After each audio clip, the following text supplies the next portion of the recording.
매곡 힐링 커뮤니티 교회에서 많은 분들이 은혜를 받으시어 삶의 지혜를 얻고 새로운 삶을 살게 되었던 손동원 박사님의 바이블 메시지 내용입니다. 손동원 박사님의 바이블 메시지 들으시는 여러분, 오늘 우리는 내 삶에 기적이 필요할 때 라는 주제로 함께 은혜를 나누고자 합니다. 손동원 박사님이 이렇게 말씀하셨습니다. 삶의 어두운 순간에 하나님의 손길을 경험하는 것은 단순한 우연이 아니라 하나님의 말씀과 약속에 뿌리둔 소망의 열매입니다. 이 말씀은 저명한 기독교 사상가 C.S. 루이스의 말을 떠올리게 합니다. 루이스는 우리는 기적을 통해 하나님을 믿는 것이 아니라 하나님을 믿음으로써 기적을 경험한다 라고 했습니다. 이 말은 우리 삶에 기적이 필요할 때 하나님의 말씀과 신실하심에 의지해야 함을 일깨워 줍니다. 손동원 박사님은 이와 같이 말씀하셨습니다. 하나님의 기적은 우리의 믿음과 순종 속에서 나타납니다. 오늘 우리는 손동원 박사님의 바이블 메시지를 통해 성경 말씀을 중심으로 삶의 기적이 필요한 순간을 어떻게 맞이할지 배우고자 합니다. 오늘의 핵심 메시지는 첫째, 하나님의 약속을 붙드는 믿음이 기적의 문을 엽니다. 둘째, 기도와 인내로 하나님의 때를 기다리는 것이 필요합니다. 셋째, 순종과 헌신으로 하나님의 기적을 경험하는 삶을 살아야 합니다. 첫째, 하나님의 약속을 붙드는 믿음이 기적의 문을 엽니다. 성경에 나오는 아브라함의 이야기를 생각해 봅시다. 창세기 12장 1절에서 하나님은 아브라함에게 말씀하십니다. 너는 너의 본토 친척 아비집을 떠나 내가 내게 지시할 땅으로 가라. 아브라함은 하나님의 부르심을 듣고 갈대아 우르를 떠나 미지의 땅으로 나아갔습니다. 히브리서 11장 8절은 이렇게 말합니다. 믿음으로 아브라함은 부르심을 받았을 때 순종하여 장래의 유업으로 받을 땅을 향하여 나아갔습니다. 여기서 믿음은 히브리어 에무나로 확고한 신뢰를 뜻합니다. 손동원 박사님은 이렇게 말씀하셨습니다. 아브라함의 믿음은 하나님의 약속을 끝까지 붙드는 힘이었습니다. 아브라함은 하나님의 약속을 믿었기에 100세에 이삭을 낳는 기적을 경험했습니다. 우리도 삶의 기적이 필요할 때 하나님의 말씀을 붙들고 나아가야 합니다. 둘째, 기도와 인내로 하나님의 때를 기다리는 것이 필요합니다. 성경에서 다윗의 삶을 살펴봅시다. 다윗은 사무엘상 16장에서 사무엘에 이어 왕으로 기름 부음을 받았지만 실제 왕이 되기까지 오랜 세월을 기다려야 했습니다. 시편 27편 14절에서 다윗은 이렇게 노래합니다. 너는 여호와를 바랄지어다 강하고 담대하라. 여호와를 바랄지어다.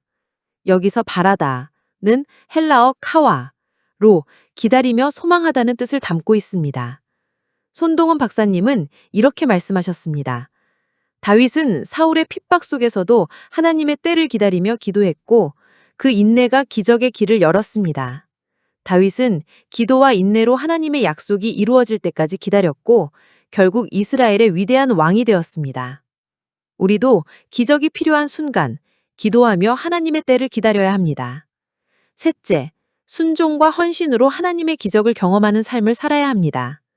신약 성경에서 베드로의 이야기를 떠올립시다. 누가복음 5장 4에서 5절에서 예수님은 베드로에게 깊은 데로 가서 그물을 내려 고기를 잡으라고 하십니다.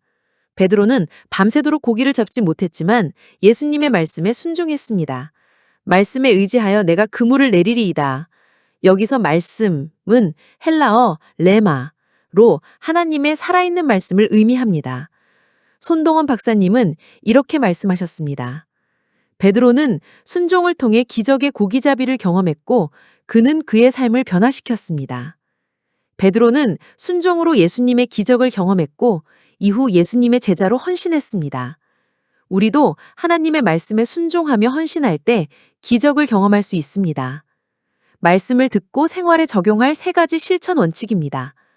첫째, 매일 말씀을 묵상하며 하나님의 약속을 붙드세요. 여호수아 1장 8절은 이렇게 말합니다. 이 율법책이 내 입에서 떠나지 말게 하며 주야로 그것을 묵상하여 그 안에 기록된 대로 다 지켜 행하라. 말씀을 묵상하며 하나님의 약속을 신뢰하는 삶은 기적의 토대가 됩니다. 둘째, 기도하는 삶을 실천하세요. 빌립보서 4장 6절은 이렇게 권면합니다. 아무것도 염려하지 말고 다만 모든 일에 기도와 간구로 너희 구할 것을 감사함으로 하나님께 아뢰라. 기도는 하나님의 때를 준비하는 통로입니다. 셋째, 순종과 헌신으로 하나님께 드리는 삶을 살아가세요. 로마서 12장 1절은 이렇게 말합니다. 너희 몸을 하나님이 기뻐하시는 거룩한 산제사로 드리라. 순종과 헌신은 기적을 경험하는 삶의 열쇠입니다. 손동원 박사님의 바이블 메시지 들으시는 여러분, 결론적으로 예수님께서 요한복음 15장 7절에서 이렇게 말씀하셨습니다. 너희가 내 안에 거하고 내 말이 너희 안에 거하면 무엇이든지 원하는 대로 구하라. 그리하면 이루리라. 이 말씀은 우리에게 소망과 결단을 줍니다.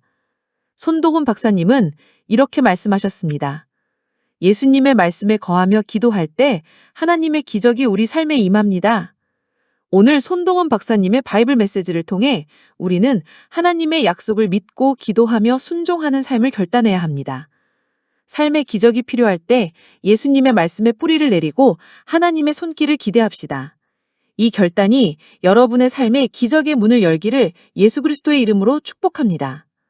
하나님 아버지, 우리의 삶에 기적이 필요할 때 당신의 말씀과 약속을 붙들게 하소서. 기도와 인내로 당신의 때를 기다리며 순종과 헌신으로 당신의 기적을 경험하게 하소서. 예수님의 말씀에 거하며 소망을 잃지 않게 하소서. 이 모든 것을 예수 그리스도의 이름으로 기도드립니다. 아멘.